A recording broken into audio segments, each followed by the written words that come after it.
Hello, and welcome to another episode of RayJ Reviews, a chance for you to learn about what I've been doing lately and hopefully get out and do some of these things yourself. In this episode, I'm going to tell you about my trip to the Music Box Theater in Houston, Texas, where I got to see Mary Sarah perform. The Music Box Theater is in Houston, as I mentioned, middle of town generally, and they have food and drink there, so you can have a wine, beer, and a few snacks while you enjoy the shows. You might recognize the name Mary Sarah because she was in The Voice in 2016 and she made it into the top 5. Mary Sarah also was in my first feature film, Spirits Among Us, which we shot in 2007 and was distributed in 2008. I think you can still see it on Netflix. That was quite an experience, and that's when I first met her and her family, and I've got to spend time with them since off and on and watch her career grow and watch the whole family grow, and it's been quite a privilege. It had been about 2 years since I saw Mary Sarah because she's not living in Houston anymore, and I got the chance to interview her and talk with her. It was great, and I'll let you hear from her yourself. Hey guys, I'm Mary Sarah, and I'm a performer, singer-songwriter, and artist. I currently live in Nashville, Tennessee, but I was born in Tulsa, Oklahoma, and I was raised in Texas. I moved to Nashville about 4 years ago, and it was definitely an adjustment.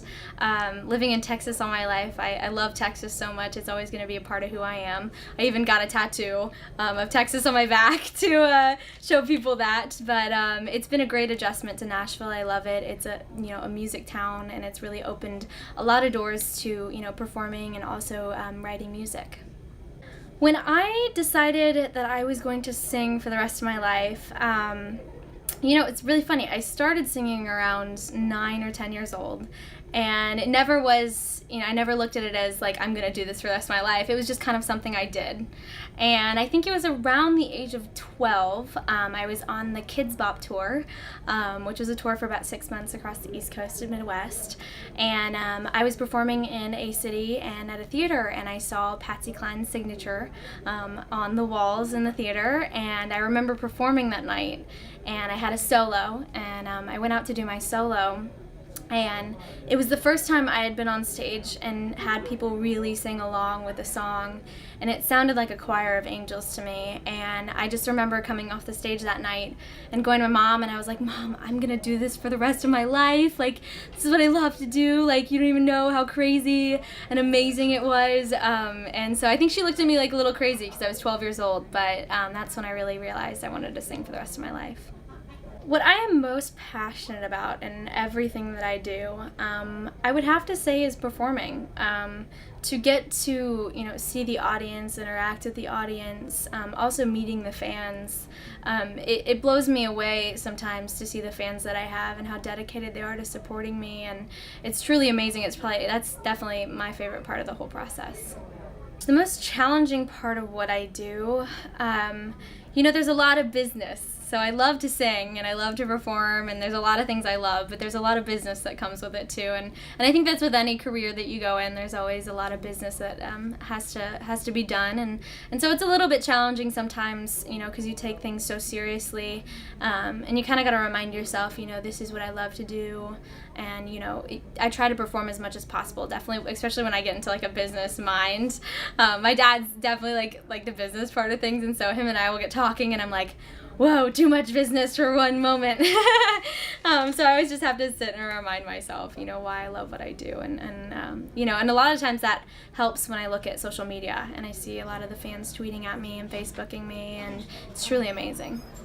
When deciding to do The Voice, it's kind of crazy. I had been thinking about it for a couple of years. I actually auditioned at least 2 or 3 times and ended up backing out and thinking, I don't know if I can do this. But when I chose to do it, for me, a lot of the times artists on there, it's usually kind of their like last resort. They've been singing for a while, and it's like their last like push to, get fame and stuff like that. And for me, I didn't think about it that way. I looked at it as part of my journey and more of a learning experience too, to get to learn from people like Blake Shelton and Adam Levine and Christina Aguilera and Pharrell. I mean, they have been around, been there, done that, bought the t-shirt, and so it was just kind of like, you know, when I did the Bridges project, the album of duets, it was a learning experience. I learned so much through that process, and I thought, you know, why not with the voice? You know, why not take it to the next level? And I knew it was going to be hard. It wasn't going to be an easy thing. I knew it was going to be a lot of time,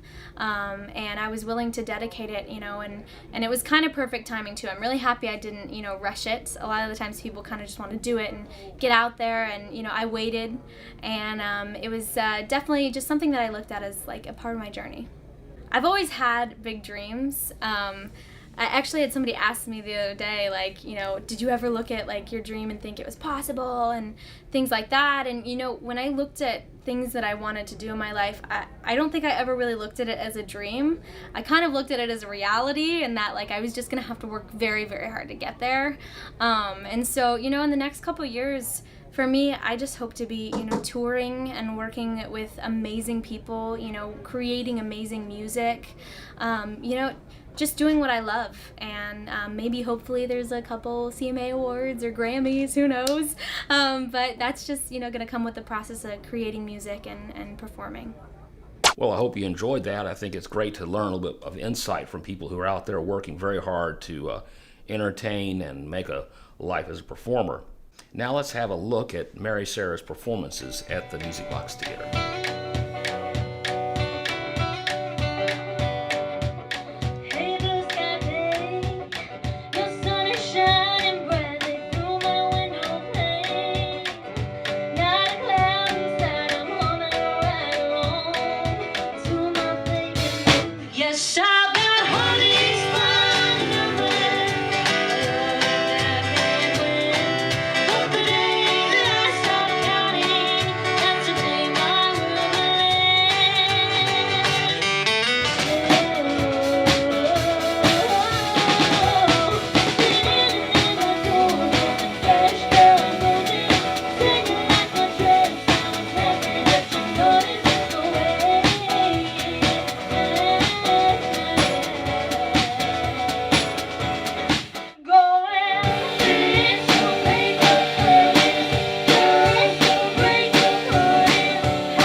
Well, I hope you enjoyed that, and that's all I have for you in this episode. Please watch other episodes of RayJ Reviews, and subscribe to the channel. Click on those ads. It helps me make a little bit of money.